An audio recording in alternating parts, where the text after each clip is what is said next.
The night Harvey Atkins rode 15 miles through a howling October storm to fetch a midwife was the night his whole world changed. Though he did not know it yet, could not have known it, bent low over his horse's neck with rain driving sideways across the Kansas plain, and his wife screaming somewhere behind him in the dark. The year was 1882, and Caldwell, Kansas sat at the edge of everything, the edge of civilization, the edge of the Cherokee Strip, the edge of the kind of life that either broke a man or made him permanent as iron. Harvey was 31 years old, lean in the way that hard work and harder years make a man lean, with hands that had roped cattle and mended fences, and built a modest homestead from raw timber and stubborn will.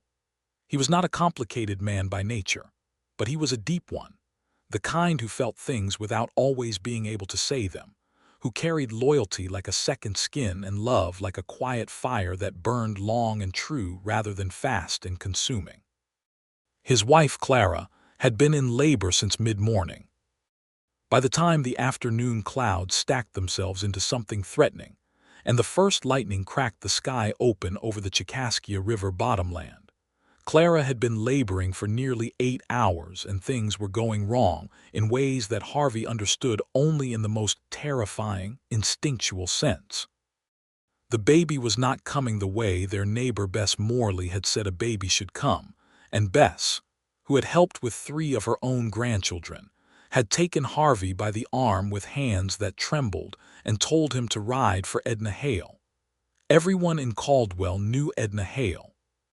She had arrived in the territory 2 years prior, having come west from Missouri following the death of her fiancé to a fever that swept through St. Louis in the winter of 1879. She was 26 years old when she rode into Caldwell on the mail coach, carrying a single trunk, a leather satchel full of medical instruments and herbs, and the kind of composed expression that people mistake for coldness until they see it under pressure and understand it for what it truly is, an absolute refusal to be defeated by circumstances. She had trained under a physician named Dr. Augustus Mercer in Missouri, who had been progressive enough to teach a young woman everything he knew about obstetrics and general medicine, and who had told her upon his death that she was better than any doctor he had ever worked alongside. She had taken his words not as flattery but as instruction. In Caldwell, she rented 2 rooms above the hardware store on Main Street. The larger room she used as a consultation space and kept scrupulously clean. The smaller room she slept in, and even that was arranged with the same purposeful efficiency she brought to everything in her life. She charged what people could pay, accepted payment in labor or goods when coin was scarce, and never once turned away a woman who needed her in the dark hours of the night. She was not a beauty in the way that the word was commonly used then, not the sort of woman that men in saloons tipped their hats about or described with the lazy superlatives they reserved for saloon girls and schoolteachers. She was something more interesting than that. She had dark auburn hair that she kept coiled at the nape of her neck with an efficiency that matched everything else about her, and hazel eyes that shifted between green and brown depending on the light, and a way of moving that was direct and unhurried at the same time, as though she had calculated exactly how much energy every action required and refused to spend 1 drop more. She was 28 years old in the autumn of 1882, and she had not had time to be lonely because she had not given herself the permission. Harvey pounded on her door at 9 o'clock in the evening with rain cascading off the brim of his hat, and fear carved so deeply into his face that she had her satchel in hand before he finished his first sentence. "My wife," he said, breath ragged, water streaming down his jaw. "Clara Atkins. She's been in labor all day and Bess Morley says the baby won't come right. Something's wrong, please." Edna looked at him steadily for exactly 2 seconds, enough time to read the desperation, assess the distance, calculate what she might be walking into, and then she said, "Give me 3 minutes." She did not waste those 3 minutes. She packed additional supplies with the focus of a general preparing for battle, pulled on her heavy wool coat, wrapped her satchel in oilcloth against the rain, and came back out to find Harvey standing precisely where she had left him, not having moved a single inch, as though movement would cost him something he could not afford to spend. They rode hard through the dark, she on her own mare and he on his gelding, and the storm seemed to intensify the closer they got to the Atkins homestead, the prairie flat and black around them, and the lightning illuminating it in terrible white flashes that made everything look simultaneously real and like a painting of something real. Harvey did not try to make conversation, which Edna appreciated. She was already working the problem in her mind, running through the possibilities, preparing herself for what she might find. What she found, when she pushed through the door of the low timber house, was a woman who was exhausted to the point of delirium, pale in a way that scared Edna in a clinical sense she was careful not to show, and a baby that was positioned in a way that required everything Edna had ever learned and several things she had to improvise in the moment. Bess Morley stood against the far wall with her hands clasped and her lips moving silently, and Harvey stopped at the threshold and Edna turned and looked at him with an authority that was not unkind but was absolute.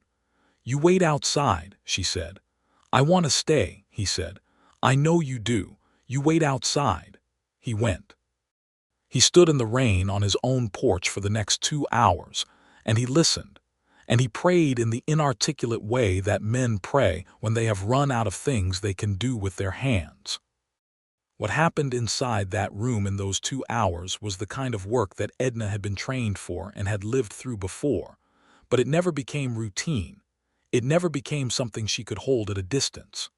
Clara Atkins was strong, stronger than her exhausted body had any right to be, and Edna spoke to her in a low, continuous voice, not comforting exactly, but anchoring, giving her something to fasten onto when the pain tried to pull her under.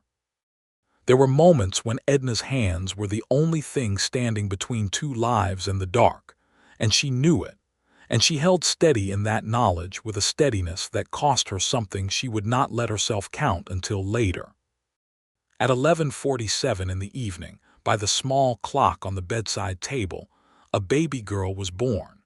She came into the world making the most furious, indignant sound Edna had ever heard from a newborn, as though she had opinions about the whole ordeal and intended to make them known immediately. Edna held her for a moment, just a moment before wrapping her and placing her on Clara's chest, and she allowed herself exactly one breath of pure relief before moving back into the work of making sure Clara was stable and safe. She opened the door at midnight. Harvey was still on the porch. He had not gone in out of the rain. He turned when he heard the door, and his face was the face of a man who has been to the edge and is not yet sure which side he stands on. "They're alive," Edna said. "Both of them. You have a daughter." He made a sound that was not quite a word. He put one hand over his face and stood there for a moment with the rain still falling and his shoulders shaking, and Edna stood in the doorway and let him have that. After a moment he lowered his hand and looked at her with eyes that were red and bright and entirely unashamed. "Clara," he said. "She's lost more blood than I'd like," Edna said honestly, because she did not believe in managing people's emotions by withholding information. "She needs rest and careful watching for the next several days. I'll stay through the night and check in daily for the next week, but she is stable, she is safe. You can go to her now." He crossed the porch, and when he passed her in the doorway he stopped and looked at her directly, and she was close enough to see that his eyes were dark brown and that there was something in them that went beyond gratitude, though she did not name it then. "Thank you," he said. It was only 2 words, but they carried the full weight of everything he had just spent the last 2 hours not allowing himself to feel.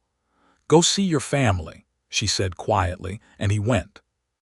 She sat in the small chair in the corner of the bedroom through the rest of that night, dozing lightly, waking at every shift of sound to check on Clara, watching the storm ease and the darkness begin the long, slow fade toward gray.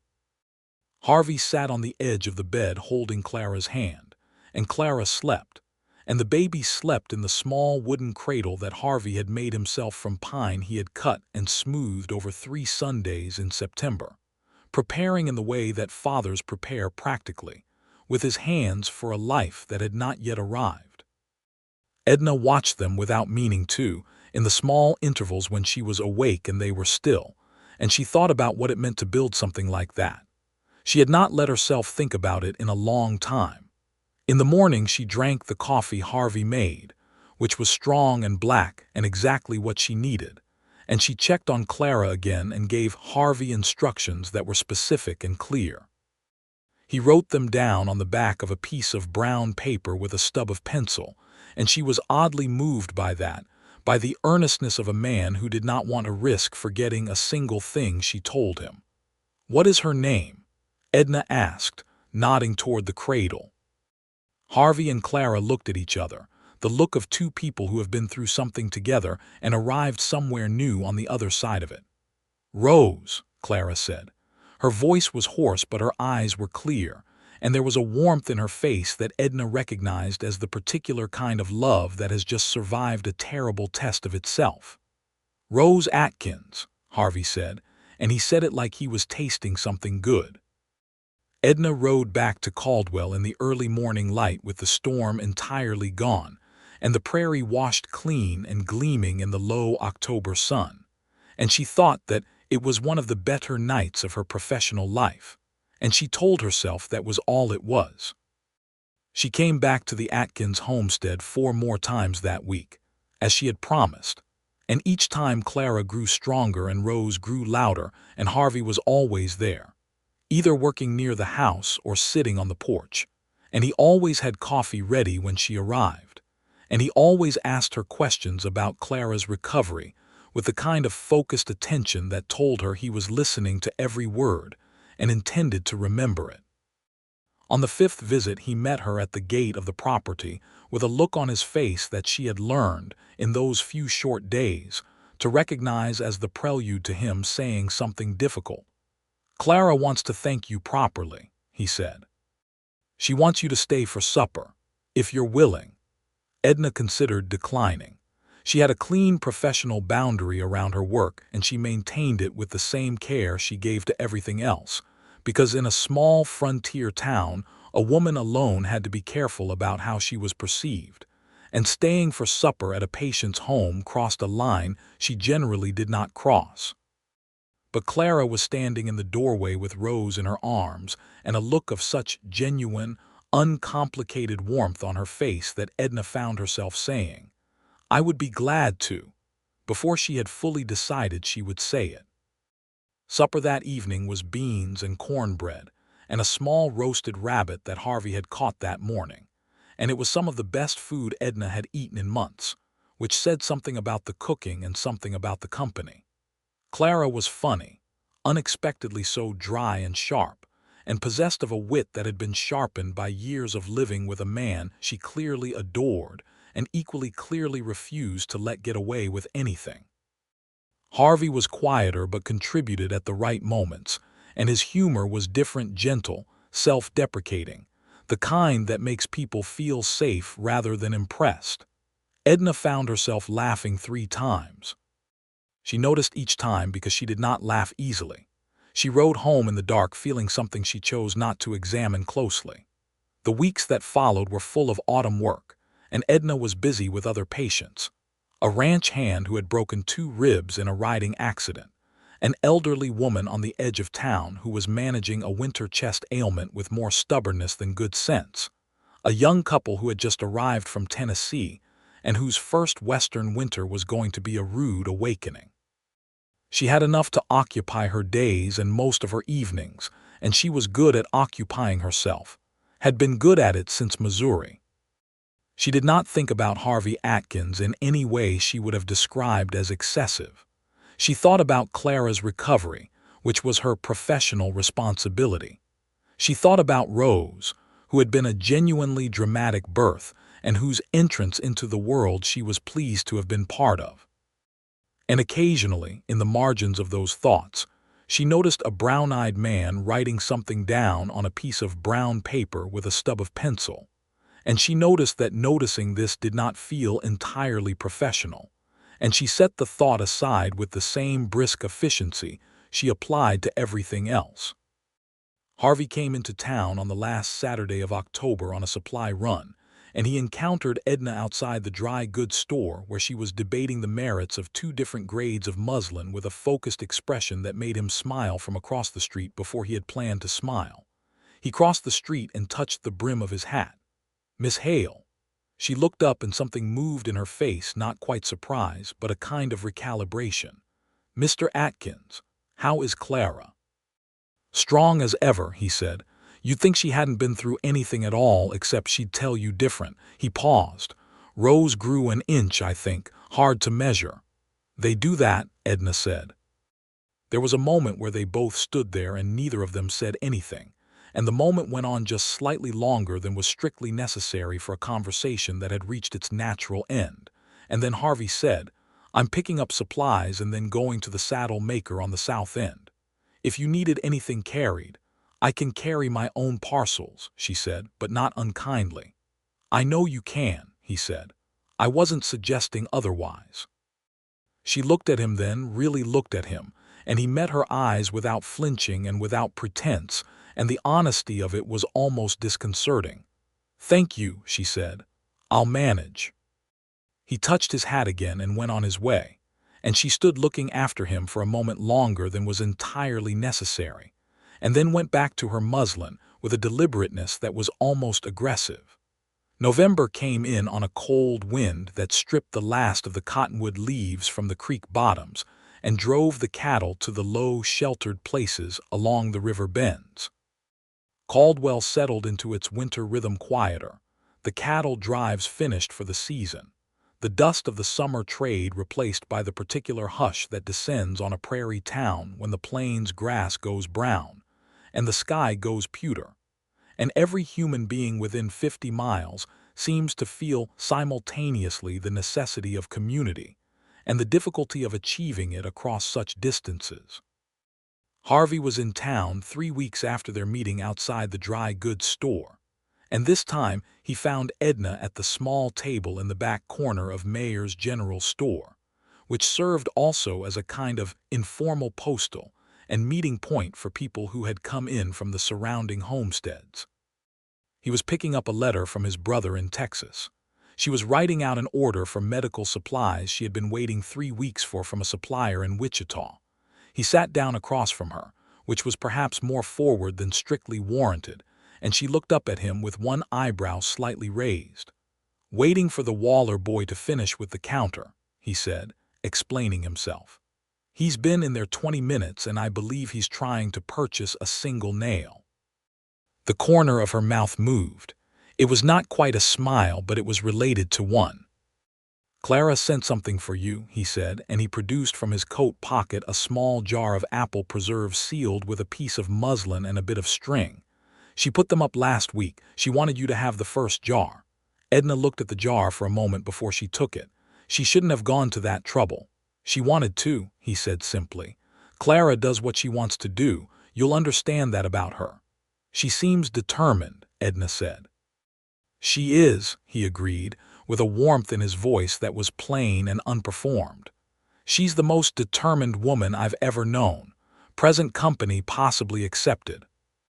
Edna looked at him sharply at that, and he held her gaze with a mild expression that managed to be both entirely innocent and entirely aware of what he had just said.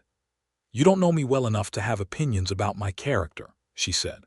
"I know you rode 15 miles through a thunderstorm and spent all night delivering my daughter, and then came back 4 times that week without a word of complaint," he said. "And I know you refused my help carrying parcels on a matter of principle. I think I'm starting to form a picture." She was quiet for a moment. The Waller boy was still at the counter. "How long have you been in Caldwell?" she asked, changing the direction of things. 6 years, he said. "Came up from Texas with a small cattle operation and decided the territory had better prospects.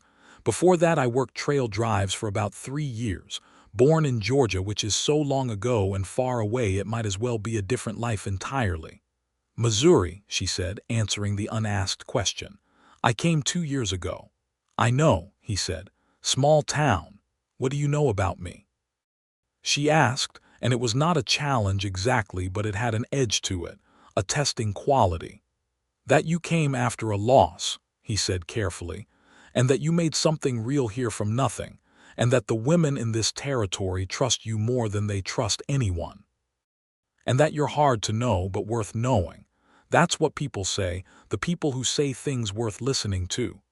She studied him for a moment with those shifting hazel eyes. "You listen to what people say about me," she said. "I pay attention to things that matter," he said. He said it simply, without performance, and that was perhaps the thing that made it land the way it did.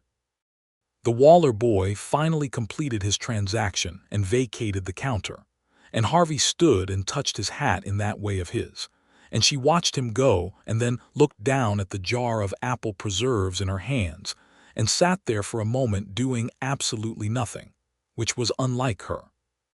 December brought the first real snow of the season, and with it, a wave of illness that had Edna working from before dawn to well after dark, moving between homesteads and the small sick rooms of Caldwell's winter residence with her satchel and her steady hands and her absolute refusal to be overwhelmed. She thrived in the busyness of it, or at least she functioned in it the way she functioned in all difficult conditions, cleanly, efficiently, without complaint. Harvey came to her door on a Wednesday evening in the second week of December with a pot of soup. He held it out when she opened the door with the direct simplicity of a man who had decided to do something and was doing it. "Made this," he said. "She heard from Bess Morley that you've been running yourself ragged and she said to bring it to you." Edna looked at the pot and then at him. He was covered in fine snow, the brim of his hat white with it, and the cold had put color in his face, and his eyes were very dark and very steady in the lamplight from behind her. "Clara could have brought it herself," Edna said. "Clara has a 6-week-old baby and it's snowing," he said. "Right," said Edna. She took the pot. "Thank you." She stepped back and then, because she was tired, and the soup smelled like onions and sage and warmth, she said, "Would you like to come in out of the snow for a moment?" He came in and she set the pot on the small cast-iron stove, and he stood near the door in the way of a man who has been raised to understand that a woman's home is her domain and he is a guest in it. She put on coffee because the kettle was already hot, and they sat across from each other at her small table with 2 cups between them and the snow brushing against the window glass in the dark. "How is Rose?" she asked. "Loud," he said. "Perfect." He said it with such uncomplicated love that Edna felt it somewhere in her chest, a small private ache she did not allow herself to dwell on. "And Clara?" "Well," he said, "better than well." She started talking about spring planting as though the ground isn't currently frozen solid. "I believe that counts as full recovery." Edna smiled at that, a real smile, one that reached her eyes. Harvey looked at her with an expression she could not quite categorize, attentive, careful, something quieter beneath it. "Can I ask you something?" he said. "You can ask," she said. "I may not answer." "Fair enough," he said. "Do you like it here, Caldwell? Is this where you want to be?" She considered the question seriously, the way she considered everything. "I didn't choose it because I wanted it," she said. "I came because it needed what I do. But I think it's becoming the place I want to be. That's a different thing from choosing it. That's arriving somewhere without meaning to." He nodded slowly as though that made complete sense to him. "That's how I ended up here too," he said. "I didn't plan on staying. And then one morning I was 6 years in and I looked at that stretch of land along the creek and I thought, this is mine.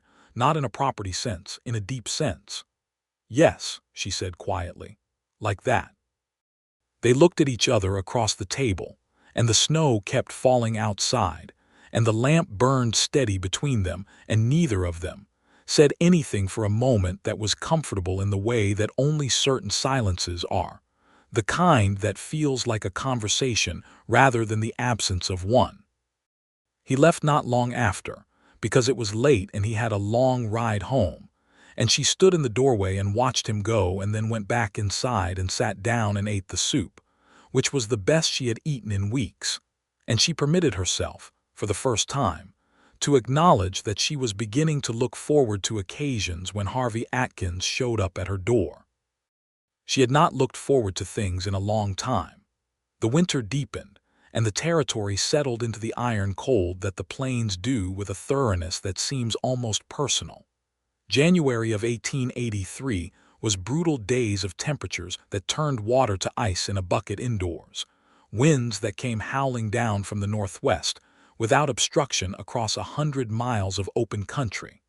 The homesteaders hunkered in and kept their fires going and counted their wood supplies and waited. Harvey began coming to town every week and a half or 2 weeks through the winter, as the weather permitted, and he always found Edna, or found her in the way that is not quite intentional and is not quite accidental, but is the thing that happens when two people begin organizing their days around the possibility of encountering each other. They developed a habit, which was for him to come into town on whatever business he had and then to stop at her consultation room afterward, and she would put on coffee, and they would sit for half an hour or an hour depending on what the evening allowed, and they would talk.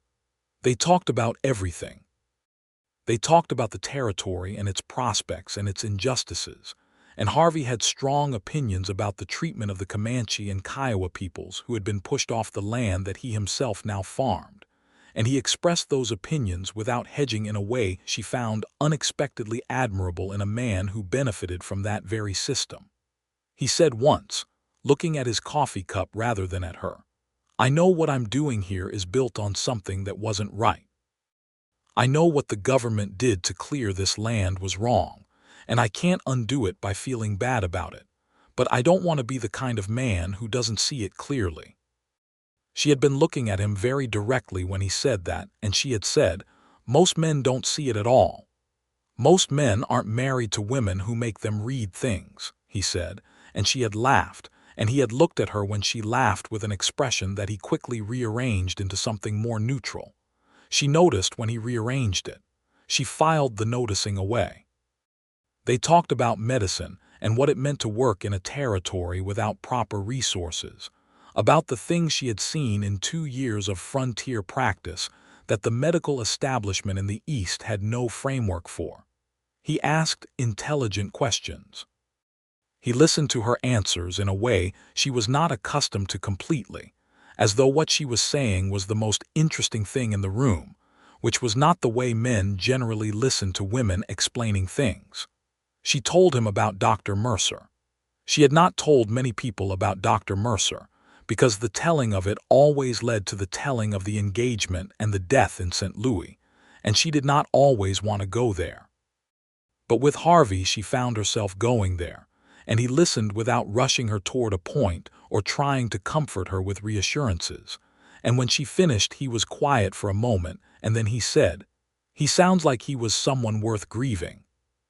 "He was," she said, and that was all that needed to be said about it. He told her about his years on the cattle drives, not the romantic version but the real one, the relentless physical labor and the loneliness and the particular kind of exhaustion that settles into your bones after months of sleeping on hard ground. He told her about the year he came up the Kishom Trail, and there was a river crossing that went wrong and 2 men drowned, and he had been close enough to one of them to see his face and not close enough to help. He said it the way men say things they have been carrying a long time and are finally setting down somewhere they trust. She said, "That sounds like something that stays with you." "It does," he said, "but it teaches you to be in the moment you're in, not to wait for things." He said it looking at her, and she looked back, and the not waiting was present in the air between them as something that could be named but had not been named yet. February brought a short thaw that made the roads passable, and then a return of cold that caught everyone slightly off guard. Clara Atkins rode into town with baby Rose on a milder afternoon toward the end of the month, which was the first time Edna had seen her since the week after the birth.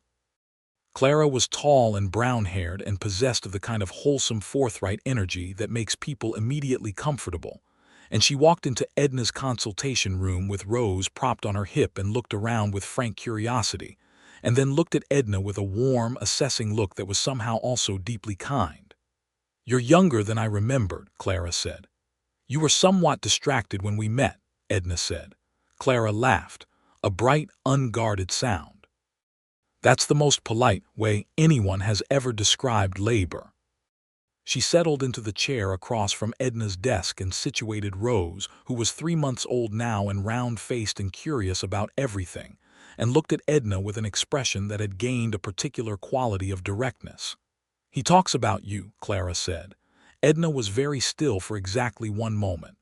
"I beg your pardon, Harvey," Clara said. "He talks about you. He doesn't realize how much, which is the tell." She said this without malice or complication, simply as a woman reporting a fact she found interesting. "He tells me things you've said about medicine and about the territory.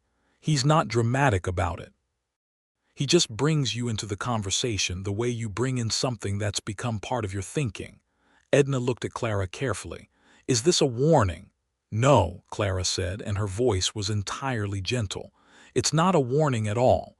She looked down at Rose for a moment and then back up. "Edna, may I call you that?" "Yes.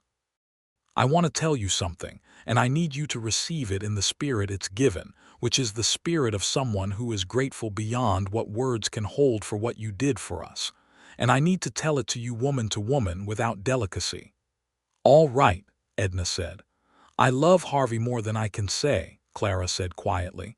"He is a good man. A genuinely good man, which is rarer than it should be. And he has been carrying something heavy for a while, and I have watched him not carry it when he comes home from town those days he's seen you." She paused.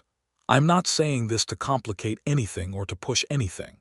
I am saying it because I think you should know it, and because I think you may be carrying something heavy too, and I hope you won't let the carrying of it go on longer than it has to." The room was quiet. Somewhere outside on the street, a horse was tied up and shifting weight with the particular sound of a horse that is patient but bored. "Clara," Edna started. "I'm not asking you anything," Clara said. "I'm just talking." She smiled, and it was the warm, dry smile that Edna was coming to know. "Now let me show you what Rose has been doing with her hands, because I think she may be the most advanced infant in the entire territory, and I need professional confirmation." They spent the next hour talking about Rose, and talking about the spring that was eventually coming, and talking about the general state of Caldwell, in the way that women who are beginning to be friends talk sideways into things that matter, through the medium of things that don't, building a foundation that both of them could feel and neither of them would have described in exactly those terms. When Clara left, she paused in the doorway and said, "Harvey is coming on Thursday." "I didn't ask," Edna said. "I know," Clara said pleasantly, and went. She was smiling when the door closed. She did not let herself think too hard about the fact that she was smiling. Thursday came and Harvey came, and they had their coffee and they talked. And the talking was different now. Not different in what was said, but in the quality of the air around it, as though something that had been implicit was becoming more nearly explicit without either of them having to do anything to make it so. He stayed longer than usual. It was past 9 when he finally rose and put on his coat. At the door he turned and looked at her and said, "I want to ask you something."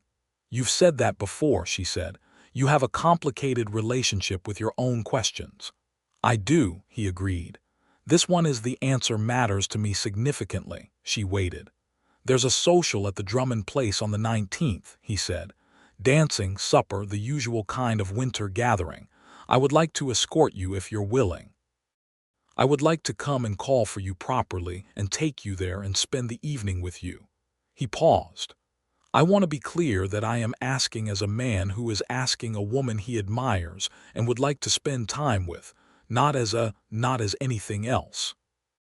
The "not as anything else" meant not as a courtesy, not as a gesture of gratitude, not as anything that was not exactly what he was saying it was. She looked at him for a moment. Then she said, "I would like that." Something changed in his face, not dramatically, not in a way that would have been visible to anyone who did not know how to read him, but she was beginning to know how to read him. It was a relaxation of something he had been holding very carefully. "Good," he said. "Good. I'll come on the 19th at 6. 6, she said. He went, and she stood for a moment in her doorway in the cold February air, and looked at the dark street and felt something turning over in her chest like a page being turned, and she let it turn. The 19th was a Friday, and the week leading up to it was busy enough that Edna did not have significant time to spend in anticipation, which she told herself was fortunate, and which she did not entirely believe. She had one dress that was appropriate for a social gathering, a dark green wool with cream trim that she had made herself in Missouri before everything changed, and that she had not worn in almost 2 years. She took it out of the trunk on the morning of the 19th and shook it out and examined it with the same critical eye she brought to everything, and decided it would do. Harvey arrived at 6 o'clock as promised, which she had expected. He was the kind of man who was on time because he considered it a basic courtesy. He had cleaned up considerably from his usual dusty working state, and he was wearing a dark jacket over a clean white shirt, and his boots had been polished with evident care, and he held his hat in his hands when she opened the door in a gesture that had an endearing, almost formal quality to it. He looked at her for a moment and then said, "You look beautiful, Edna." It was the first time he had used her first name. She had been expecting it eventually, but it still did something to her when it happened. "You look considerably cleaner than usual," she said, and he laughed, and it was a good sound, full and genuine. They went to the Drummond place in his wagon, which he had fitted with extra blankets against the cold, and the February evening was clear and brittle with stars that were extraordinary over the flat dark land, and they rode in a comfortable silence that was not awkward but was, in its own way, the most companionable silence Edna had spent in years. The Drummond social was the kind of gathering that a frontier settlement makes when winter presses in, and human beings need the antidote to isolation that only other human beings can provide. There was a fiddle and a caller and square dancing that was enthusiastic if not technically precise, and there was a long table of food that represented the best of everyone's winter stores, and there was a fire in the big hearth that turned the room amber and warm. Edna and Harvey danced. She had not expected to dance. She was not a woman who danced casually, but he had asked her with the same direct simplicity he brought to everything, and the fiddle was playing something that was easy to follow, and she went. He was a better dancer than she had anticipated, light on his feet for a man of his build, and he held her at the proper distance and led clearly without being rigid about it. After the first dance he said, "You're surprised I can dance." "A little," she admitted. 3 years on cattle drives," he said. "Every town we came through there was dancing. You either learn or you stand against the wall for the rest of your working life." "Practical education," she said. "The most practical kind," he agreed. They danced twice more that evening and spent the rest of it talking to the various families of the area, and Edna was aware in a way she could not have precisely described of moving through the evening as part of something, as half of a pair, which was not a thing she had experienced in 3 years, and which she felt with a particular physical clarity, the way you feel warmth after a long cold. On the way home, in the wagon under the stars with a shared blanket across their laps against the cold, he reached over and took her hand. He did it the way he did everything without preamble, directly, as a clear statement. She looked down at their hands and then up at him, and he was looking at the horses' backs, giving her the privacy to respond how she would respond. She turned her hand over and held his back. They rode the rest of the way to Caldwell in silence, and when he handed her down from the wagon at her door and she stood on the step that put her more nearly at his height, he looked at her with those dark brown eyes in the clear cold night and said, "I would like to call on you properly, regularly. If that's something you'd welcome." "It is," she said. "Good," he said. He lifted her hand, which he was still holding, and pressed his lips to her knuckles in a gesture that was formal and warm at the same time, and she felt it travel all the way up her arm and into her chest, and she thought, with a clarity that was almost alarming, that she was in considerable trouble. He came on the following Saturday, and the one after that, and the one after that. March came in and the ground began to soften, and the days stretched themselves out incrementally, and Harvey called on Edna every week and sometimes twice a week, and the calls began to have a shape to them. He would arrive, and she would have coffee ready, and they would talk for a while about the week. And then in better weather they began walking, along the streets of Caldwell, and then, as the ground dried, out along the creek that ran east of town where the cottonwoods were beginning to leaf in pale new green. He kissed her for the first time on a Sunday afternoon in late March, on the bank of the creek with new leaves overhead, and the smell of wet earth and new growth all around them. It had been building to it for 3 months in the way that things build when two careful people allow themselves to move toward something they both want but neither is reckless about. And it happened the way it was always going to happen, with him stopping on the path and turning to her and taking her face in both his hands, his callous thumbs light against her jaw, and looking at her for a moment that asked the question, and her answer was to stand still and look up at him, which was its own kind of yes. The kiss was gentle and certain, and said everything that they had been saying sideways to each other for 5 months. She put one hand against his chest and felt his heart, which was going hard and fast, and she thought, with a private delight, that she was not the only one who was somewhat undone by this. When they pulled back, he was looking at her with an expression that was open in a way she had not seen from him before, stripped of the careful control he usually maintained. It was wonder mostly, and something warmer underneath it. "I have been wanting to do that since October," he said. "Since October," she said. "You mean the first night?" "Not the first night," he said. "The morning after.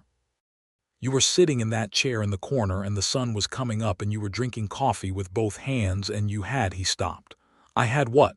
"You had this look on your face," he said, "like you had done the thing you were there to do and it had cost you, and you were allowing yourself to feel that, just for a moment, and I thought—" He stopped again. "You thought what?" "I thought that I wanted to know you," he said simply. "All the rest of it came from that." She stood looking at him with the creek sound behind them and the new spring light coming down through cottonwood leaves, and she thought about what he had just said, and she thought about everything that had led to this moment, all the careful months of it, and she felt something she had packed very small and stored very deep begin to expand into the space that was being offered to it. "Harvey," she said. "Yes. I want to know you too," she said. "I think I already do, but I want all the rest of it." He understood what she meant. He put his arms around her and she stood there with her cheek against his shoulder, and they stayed like that for a while, with the creek going by and the new spring air around them.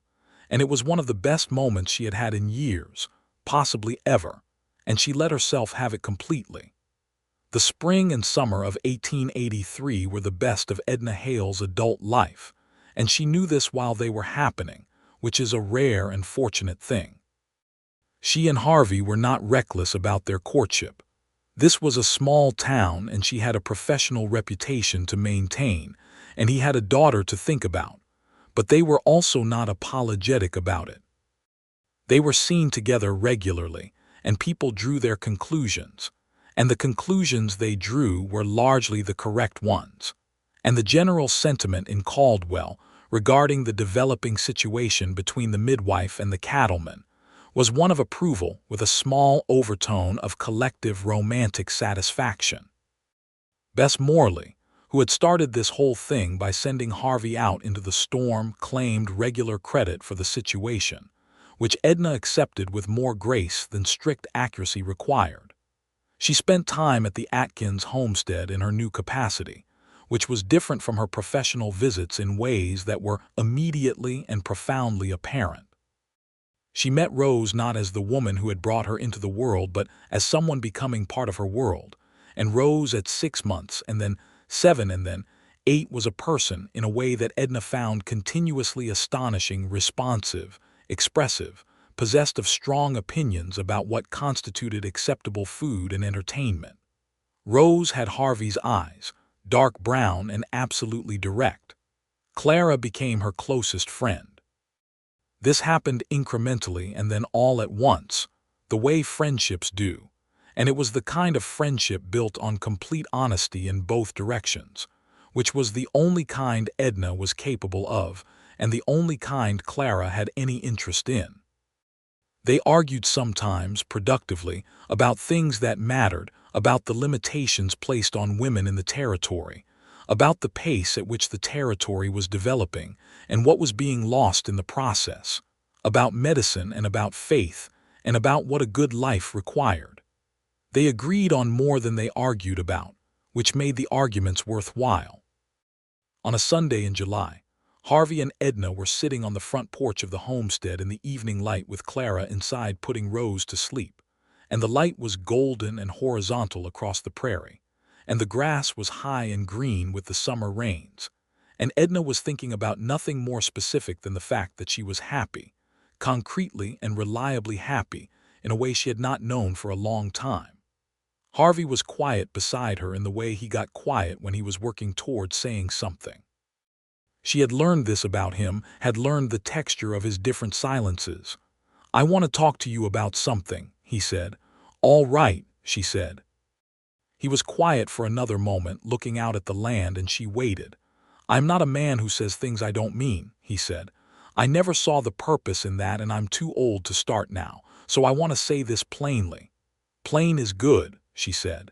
He turned and looked at her, and his expression was very serious and very tender at the same time. "I love you," he said. "I have loved you since I understood what you were, which was somewhere in that first week, and I have spent most of this year trying to show you that without rushing it past what you were ready for. But I need you to know it plainly. I love you, Edna." She was quiet for a moment. In the house behind them, Rose was making the small sound she made on the edge of sleep, and Clara was singing something low and tuneless, and the crickets were beginning in the long grass. "Harvey," she said. "Yes. I love you too," she said. "I've been trying to figure out how to say it without sounding like I've been holding it at arm's length, which I have been a little. Old habit." "I know," he said. He reached over and took her hand. "You're allowed your old habits. I'm not going anywhere." She turned to look at him fully, and his face was open and warm in the evening light, and she thought, with a rush of feeling that she did not try to modulate, that she had been given something extraordinary and she intended to be worthy of it. "I'm not going anywhere either," she said. He smiled then. The full smile that she had come to understand was a rare and genuinely happy thing, and it altered his face completely. They sat on that porch until the stars came out, and the prairie settled into its nighttime quiet, and Clara came out and sat with them, and the three of them talked about nothing and everything, and it was so uncomplicated and so genuinely good that Edna stored it away like something valuable, a moment she could take out and hold later if she needed to. Harvey proposed in August, on the same bank of the creek where he had first kissed her, which she appreciated as a kind of intentionality. He did not have a ring, because a ring of the appropriate quality was not something he could afford yet, and he was not willing to give her something that did not represent what he intended. He said, "I will get you a ring when I can get you a ring that means what I want it to mean, but I wanted to ask you now, because waiting is not something I have any desire to keep doing." She said yes before he had fully finished the sentence. The ring came 4 weeks later, a small garnet set in silver that he had made by the jeweler in Wichita, a garnet because the jeweler had told him it was the color of the dress she had worn to the Drummond social, which meant that Harvey had told the jeweler about the green dress, which meant he had been thinking about that evening in a specific way that she found. When he explained this, with a slight reddening of his jaw that was his version of a blush, almost unbearably endearing. They were married in October of 1883, 1 year and 2 weeks after the night he had ridden through the storm for her, which they both noted, and neither of them thought was coincidence. The ceremony was at the small Methodist church in Caldwell, which was full to capacity because the entire town had an investment in this particular wedding and intended to express it. Bess Morley wept with the wholehearted enthusiasm of a woman who considered herself personally responsible for the situation. Clara stood beside Edna as her witness, with Rose, now a year old and very clear about the fact that she wanted to be present for proceedings, propped on her hip. Harvey stood at the front of the church and watched Edna come toward him down the short aisle in a cream-colored dress that she had made herself, with Clara's help, and his face was the most unguarded she had ever seen it, completely open, all the quiet containment gone, nothing but joy. She got married looking at his face and thinking, "This is where I arrived when I came west. This is what arriving looks like."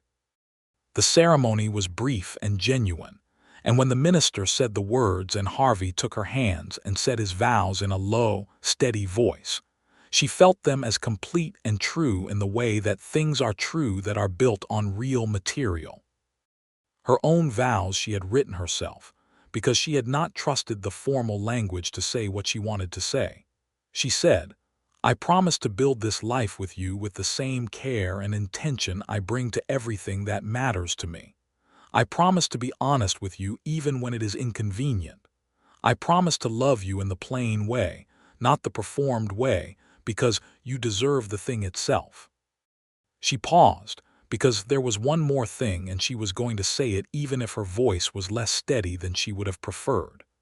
"And I promise to remember that you rode through a storm because someone you loved needed help, and that is the man I am marrying, and it is enough." It is more than enough. There was a silence in the church after that, the particular silence that descends when something true has been said in a room full of people. Harvey squeezed her hands. His eyes were bright. "It's enough for me too," he said quietly, which was not in the ceremony but which was exactly right.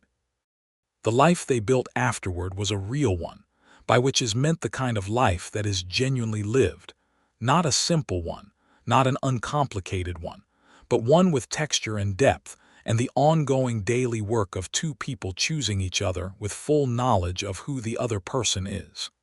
Edna did not stop practicing midwifery when she married Harvey. This had been discussed and was fully understood and supported. Harvey had said early in the conversation about what their life would look like, "What you do matters. More than almost anything I can think of in this territory. I would never ask you to stop."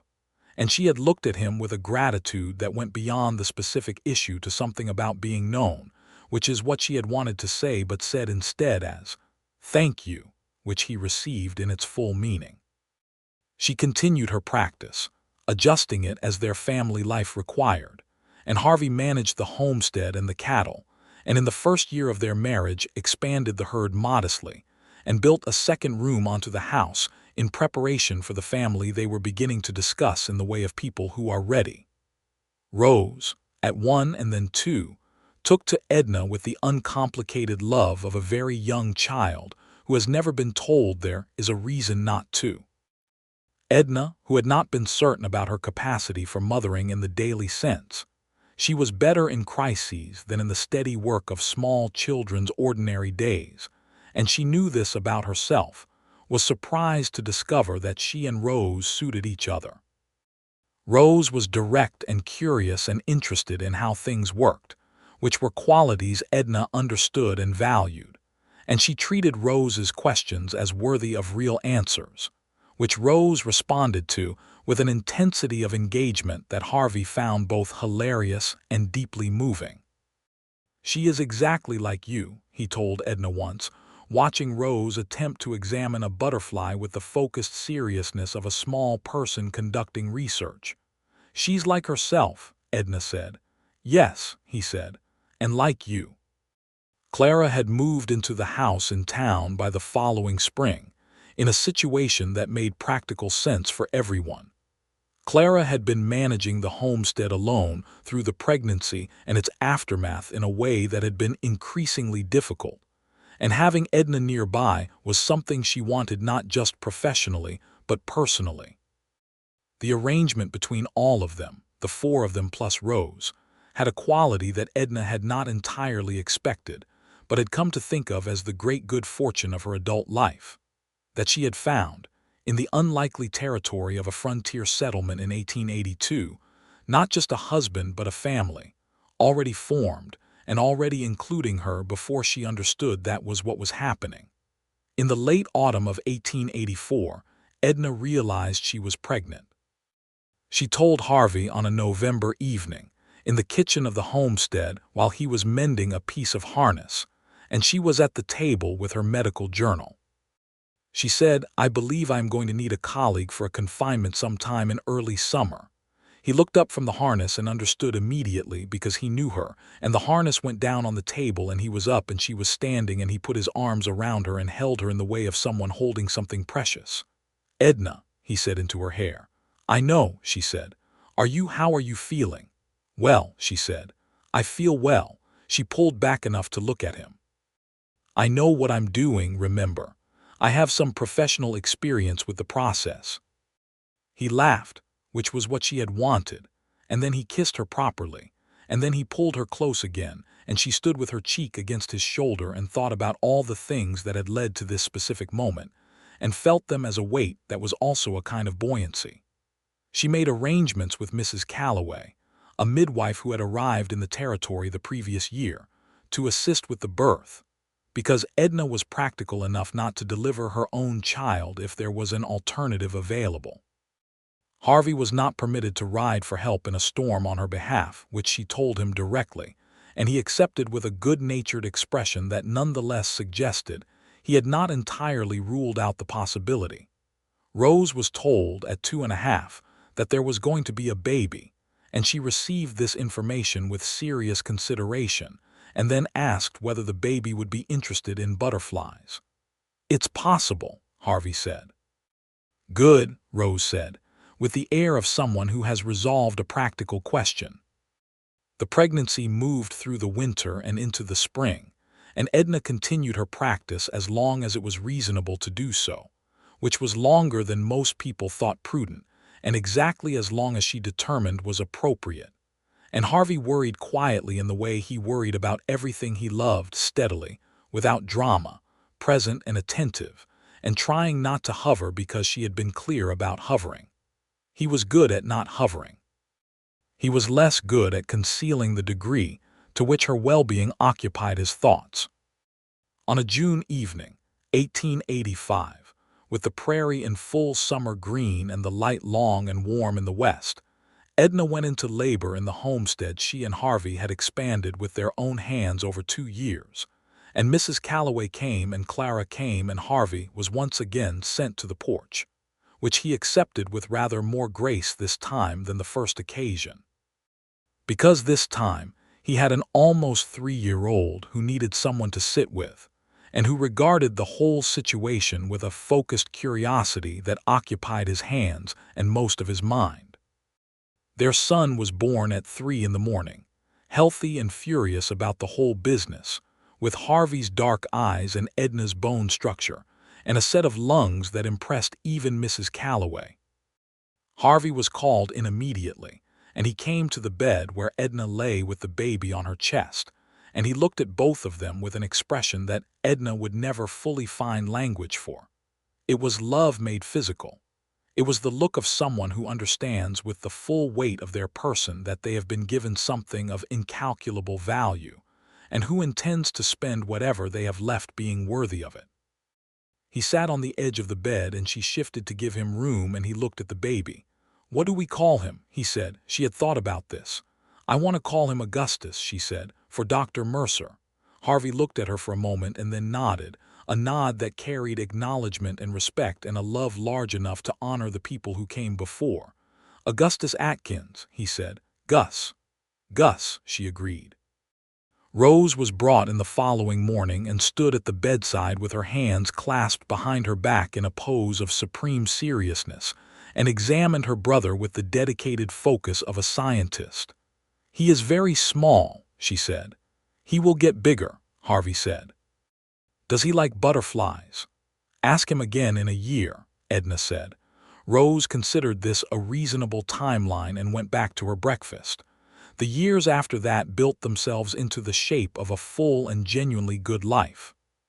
Harvey expanded the cattle operation gradually and thoughtfully, not chasing the dramatic expansion that consumed some men and their families, but building something that was sustainable and lasting. And he was known in the territory as a man of his word whose handshake was worth more than most men's documents. He served 2 years on the town council of Caldwell, and spent most of those 2 years arguing for better road maintenance and the establishment of a proper medical facility, which he had opinions about from proximity to a medical professional, and an obvious personal investment in seeing come to fruition. The medical facility was modest, a single room that was better equipped and more properly organized than Edna's rooms above the hardware store. But it was a genuine improvement, and Edna ran it with the competent authority she brought to everything. And in the years following its establishment, she attended a number of births and managed a number of medical situations that, in the absence of better facilities, would have had worse outcomes. She trained 2 younger women in the territory in midwifery, because she was aware that the territory needed more than one of her, and that the knowledge she had was worth passing on. One of them, a young woman named Frances Beaumont, who had come from Ohio at 18 with her settler family, and who had a natural aptitude for the work, became in time a midwife of considerable skill, and Edna felt a particular satisfaction about this that was different from the satisfaction of her own work. It was the satisfaction of something that would outlast her. Rose grew up strong and clever and continued to be interested in how things worked, and at 10, she decided she wanted to be a doctor, which she announced at supper with Harvey's directness and Edna's conviction, and the absolute confidence of a child who has always been told that her interests are worth taking seriously. Harvey looked at Edna across the table, and Edna looked at Harvey, and they had the kind of wordless conversation that long married people have, this one reading something like, "Well, we will have to see what we can do about that." They would, in time, see what they could do about that. Gus grew up with his father's patience and his mother's precision, which was an interesting combination that expressed itself in an early aptitude for building things, fences, furniture, eventually structures, that were both functional and carefully made. He was a deliberate child and a gentle one, and he and Rose had the kind of sibling relationship that was competitive and affectionate in equal and healthy measure. Clara remained in Caldwell and in their lives as a permanent and beloved fixture. She found her own happiness in time. A quiet schoolteacher named Edmund Brewster, who had come out from Pennsylvania, and who was so genuinely delighted by Clara's particular brand of warmth and wit, that their courtship had a quality of accelerated recognition that Edna, watching it, thought she understood completely. Clara and Edmund married in 1887 and had 2 children of their own, and the extended family that resulted from all of these connections was large and complicated and full of opinions, and exactly what a frontier life, at its best, could produce. There were hard years, because there are always hard years. The winter of 1886 to 1887 was one of the worst in memory. A blizzard in November that came early and caught everything unprepared, followed by another in January that killed a significant portion of the cattle herds across the territory. Harvey lost a third of his herd in that winter, which was a blow that had practical and financial consequences that took 2 years to fully recover from. He managed it with the stoic realism that was his nature, making the adjustments that needed to be made, taking on additional work in the short term, not complaining in the ways that would have been self-indulgent. Edna helped in ways that were practical and ways that were not. She managed their household finances with a precision that made the most of what they had, and she was present with him in the evenings when the weight of it sat on him, not trying to talk him out of the weight but sitting alongside him in it, which was what he needed, and which she understood because he had taught her that about himself over the years of their marriage. "It will come back," she said once, sitting beside him on the porch in the cold of that terrible winter watching the snow. "I know it will," he said. "I'm not—" He stopped. "What?" "I'm not worried about the cattle," he said. "I'm worried about not giving you and the children what you deserve." She was quiet for a moment, and then she said, "Harvey, look at me." He looked at her. "What I deserve," she said, "is you. Everything else is circumstances."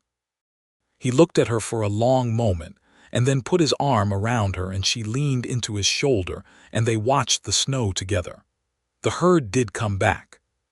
The territory continued its expansion and its development, and Caldwell, which had been at various times a cattle trade town, and a near-lawless hub at the edge of the Cherokee Strip, was settling into something more permanent and considered as the decade moved toward its close.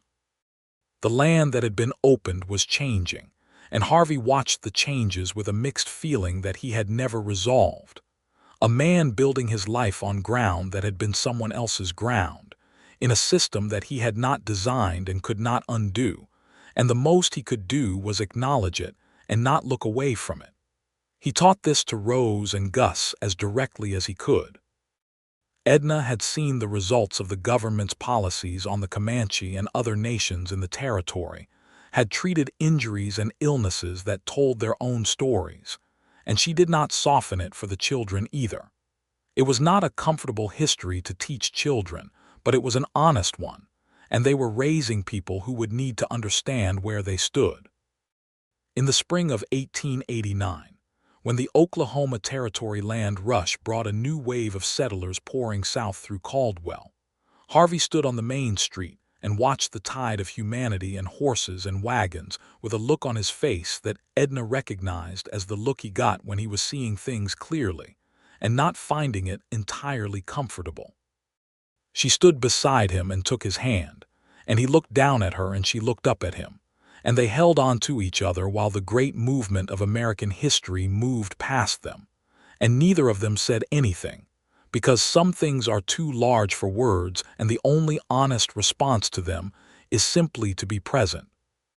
They had a third child in 1890, a second son named Thomas, who arrived in the late afternoon of a September day with considerably less drama than either of his predecessors, which Edna took as a professional compliment, and Harvey took as evidence that the universe occasionally allowed things to go straightforwardly. Thomas had Edna's auburn hair, which delighted everyone, and a disposition of such uncomplicated cheerfulness that his first year of life was one of the more enjoyable periods in the household's collective memory.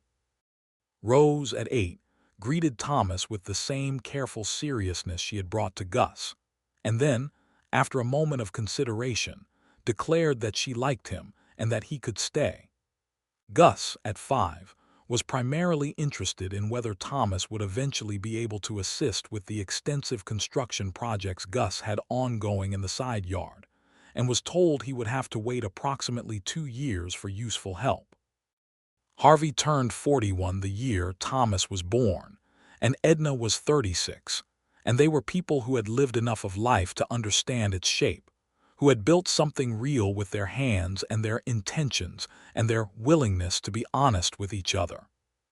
He had a few more lines in his face, and she had more gray in the auburn that she made no effort to conceal, and they were, in their 40s, people who had arrived so completely at each other that the arriving had become simply where they lived.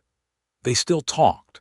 They talked the way they had always talked about everything, about the territory and medicine, and the children and the cattle, and the great questions of how to live a decent life in a complicated world.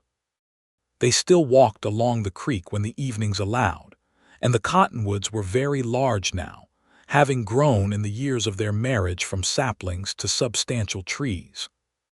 Harvey still made her coffee in the mornings with the same care he had brought to it from the beginning, and she still received it with the same appreciation that was not about the coffee. They still sat on the porch in the evenings, watching the light change across the land, and sometimes they talked, and sometimes they sat in the comfortable silence of people who have spent enough time together that silence is not the absence of connection, but a form of it.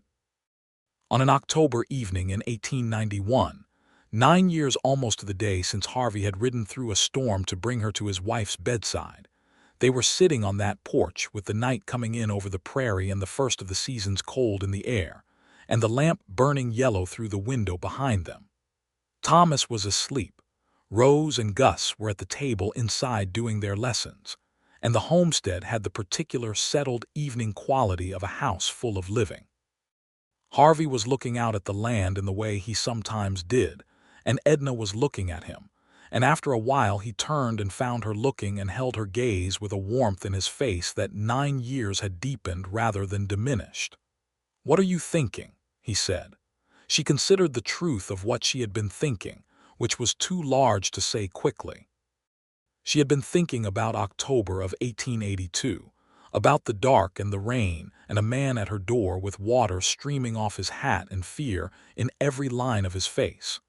About the night she had spent in a strange room keeping two lives from the edge of something unthinkable. About a jar of apple preserves and a stub of pencil and a piece of brown paper. About a dance in February and a kiss in March and a garnet ring and vows she had written herself on a cold autumn morning, because the formal language was not sufficient for what she wanted to say. About a baby named Rose with dark brown eyes, and a son named for the man who had taught her what she was worth, and another son with her own auburn hair. About years of walking and talking and holding on through the hard winters, about the plain daily love that is quieter than the dramatic kind and goes deeper, and is, in the end, the whole thing. "I'm thinking about the night you came to my door," she said. He was quiet for a moment, and then he reached over and took her hand, which was the thing he had always done, reached over and taken her hand. "The best night of my life," he said. "Harvey," she said. "I mean it," he said. "The worst night of my life and the best night of my life both at once, because it was the night I found you." He turned her hand over in his. "I have spent 9 years trying to show you what that means to me." "I know," she said softly. "I know you have. And I want you to know that you have. That I feel it every single day. That I arrived somewhere when I arrived at your door, and I have never once wanted to leave." He looked at her for a long moment. This man she had married, this man who had written things down on a piece of brown paper and made coffee with care, and danced at a February social and proposed without a ring, and said "I love you" plainly and meant it completely, who had built a home on difficult ground and raised children to see that ground clearly, who had ridden through a storm 9 years ago because someone he loved needed help. "Neither have I," he said. The stars were coming out over the Kansas prairie, enormous and clear, the same stars that had been there when it was all open, and the same stars that would be there when everything changed again. The land rolled away to the horizon in the dark, and the cottonwoods along the creek made their soft sound in the slight wind, and somewhere inside the house Rose was asking Gus a question about her mathematics lesson, with the imperious confidence of an older sibling who considers herself above such problems. And Gus was answering her with the patient precision of a younger sibling who has quietly overtaken her, and is kind enough not to make much of it. Harvey and Edna sat on their porch with their hands together, and the night around them, and the lives they had built, and the lives they were still building. And they were 50 kinds of imperfect, and they were wholly, fully, irreversibly in love. And the stars burned overhead in the Kansas dark, and the prairie held them up as it held up everything that had the good sense to put roots down in it. Rose would go to medical school in 1898, one of the first women admitted to the program in Kansas City, and Harvey and Edna would stand together on the platform of the Caldwell train station and watch her go with their hearts full of pride and loss in the proportions that love always produces. She would become a physician, as she had declared at age 10 she intended to, and she would bring her own patients into the world and mend what could be mended and honor what could not. Gus would build half the solid structures in the county over the following decade, and Thomas would raise the family's cattle operation to the scale that Harvey had always hoped for, with a patience and talent that his parents watched with uncontained pride. Clara and Edmund's children would grow up alongside the Atkins children, and the two families would be woven together in the way of families who have chosen each other and kept choosing. Harvey would live to see his grandchildren, which was the thing he had told Edna once, quietly, on a winter night, was the thing he most wanted from the rest of his life. He would hold Rose's firstborn, a boy, in his arms on the porch of the homestead on an October afternoon in 1904, 22 years after the storm, and he would look at that baby and then up at Edna, and she would see on his face the same expression she had seen the morning after Rose's birth, the one that had made her think, for the first time, that she wanted to know him. and she would cross the porch to him, because that was still the direction she moved in after all the years, across every distance toward him. And she would put her arm around his waist and lean against his shoulder and look at the grandchild in his arms, and he would put his cheek against her hair, and the prairie would hold them up as it had always held them, and the light would come in long and golden from the west, and that would be enough. More than enough. The whole thing.